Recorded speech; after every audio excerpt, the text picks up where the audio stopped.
જય શ્રી કૃષ્ણ. જય હો, મંગલમય હો. જિંદગી ચાલી રહી છે પણ જીવન ત્યાં જ થંભી ગયું છે.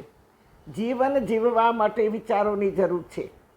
તો 70-75 પછી વિચારવાની શક્તિ ક્ષીણ થઈ ગઈ હોય, અરે વિચારો આવવા કે કરવા પણ બંધ થાય તો જેમ એક છરી કે ચપ્પુ વર્ષો સુધી વાપરીએ નહીં તો કટાઈ જાય, કાં તો સતત વાપરવાથી પણ ધાર ઘસાય અને હેન્ડલ હલી જાય તેવું બને.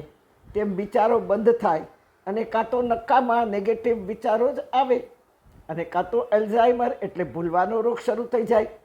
તેથી જો વિચારોને ચાલવા દેવાના હોય તો સતત વાંચન કરવું, રોજના 2, 4, 5 પાના પણ વાંચવાના જ, કે જેથી બુદ્ધિ ચાલુ રહે, વિચારો ચાલુ રહે અને વળી કંઈક જીવનના છેલ્લા સમય સુધી પણ કંઈક નવું જાણવા મળે.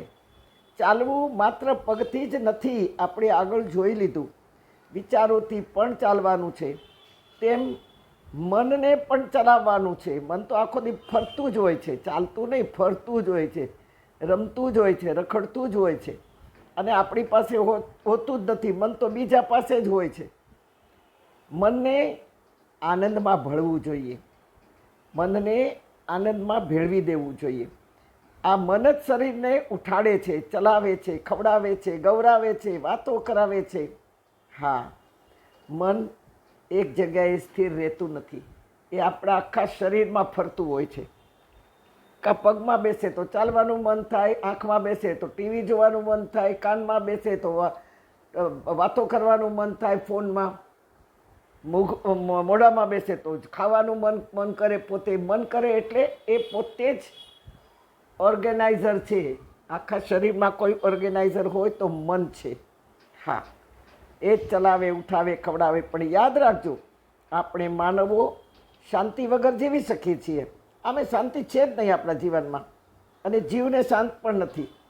આપણે જ્ઞાન વગર તો આમે જીવી શકીએ છીએ, વિચારો વગરે જીવી શકીએ છીએ, વિદ્યા વગર જીવી રહ્યા. ઉંમર થઈ, આપણે એટલું ભણ્યા પણ નથી તો વિદ્યા વગર પણ જીવન ચાલ્યું ભાઈ. ધન વગર પણ જીવી શકાય, વસ્તુઓ વગર પણ જીવી શકાય, અરે વ્યક્તિ વગર પણ જીવી શકીએ છીએ. પણ આનંદ વગર આપણે કદી જ જીવી શકવાના નથી, રહી શકવાના જ નથી. ગમે તેમ કોઈ પણ પ્રકારે આનંદને પામવા આપણે ફાંફા મારીએ છીએ.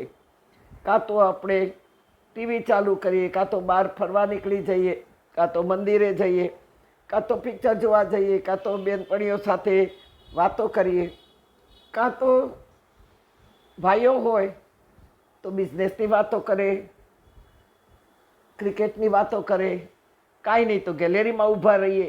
આનંદ જોઈએ છે બસ. આનંદ વગર આપણે જીવી શકતા નથી. આ જે લોકો સુસાઇડ કરીને ગયા એના જીવનમાં શાંતિ તો હતી જ નહીં, જ્ઞાન પણ નહોતું, પણ આનંદ નહોતો, તેથી સુસાઇડ કરીને મરી ગયા. હા, કોઈ પણ પ્રકારે આપણે આનંદ માટે ફાંફા મારીએ છીએ. અરે આપણી આંગણામાં ઉગેલી તુલસી, જરાક પાણી પાવા જલ પાતા ભૂલી ગયા તો જલ વગરમાં બધા જ પાનો સુકાઈ ગયા અને જેવા પાણી પાયું કે ઉપરનું પાન ખીલી ઉઠ્યું. ખીલી ઉઠવું એનું નામ જ આનંદ, ખીલી ઉઠવું એનું નામ જ સ્ફૂર્તિ. હા, તેથી ઉપરનું પાન ઘસી રહ્યું, આનંદ આવ્યો એને, આનંદને પકડવાનો છે. અરે ભાઈ, યશોદાએ નથી પકડી શકી તો આપણે શું પકડી શકવાના? એને જીવનમાંથી આનંદને જવા દેવો નહીં. આનંદ વગરનું જીવન સહારાના સૂકા રણ જેવું છે. રણમાં જવા કોઈ તૈયાર નહીં થાય, પણ હર્યા ભર્યા બગીચામાં જવા સૌ તૈયાર થશે. માં ગીતા તેથી કહે છે કે જીવનમાં સદાય ખુશી નથી રહેતી, આવે છે ખુશી તો ઉડી જાય છે. તો આનંદ પણ નથી આવતો અને એ આવે છે તો થોડો ટકે છે ખરો, કારણ કે આનંદ આવ્યો કે ખુશી આવી એ જ આપણને ખબર નથી. ઘણાના વિચારો જ નેગેટિવ હોય. ત્યાં માં ગીતા આપણને રોકે છે અને ટોકે છે ને કહે છે અતિ ખુશી અતિ સુખ પણ વર્જ્ય છે.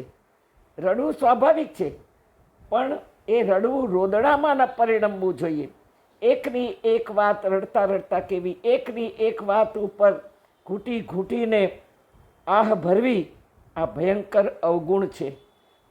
તારે રડવું હોય તો રડ, પણ એવું રડ કે તારું રડવું યોગ બની જાય, ભક્તિ બની જાય.